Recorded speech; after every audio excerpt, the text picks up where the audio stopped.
Number 15, what are cervical checks and do I have to get them? Awesome question, and I wish I heard this before my first 2 babies because I had no idea.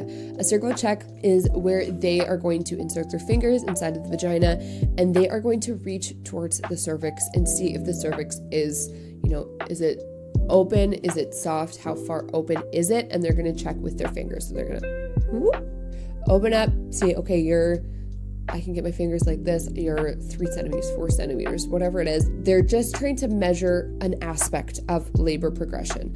This is not the be all end all. I thought, it's just really like, is my cervix like effaced? Am I dilated? And that's kind of how I measure how far along I am. Not the case. It is a small piece of the puzzle. And it doesn't mean if you are like, you get to the hospital and you're like, number one, you don't need to be checked. If you don't want any checks, you don't need to get it. Why don't you want any checks? If you are low risk, everything's feeling good, baby is good. Really, a check can introduce a lot of stress hormone into the body. It's not comfortable and it can make you feel discouraged. If you're like, oh yeah, I'm doing really good. I feel like I'm like 5, 6, 7 centimeters. And they check you and they're like, okay, you're at a 2.5. And you're like, it can really be a mind game where you're now like, what the heck? I thought I was so much further along. And now you're discouraged. Now you're not feeling safe. You're not feeling positive. Your hormones are now like, oh, this sucks.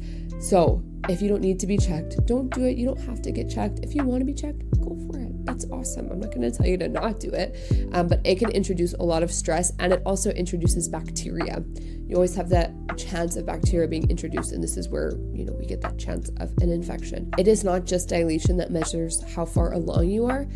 It is, baby's position, their station in the pelvis, how you are coping, what sounds you're making, how you're moving. Are we starting to turn inward? All of these things, there's different ways you can measure labor progression, not just cervical dilation.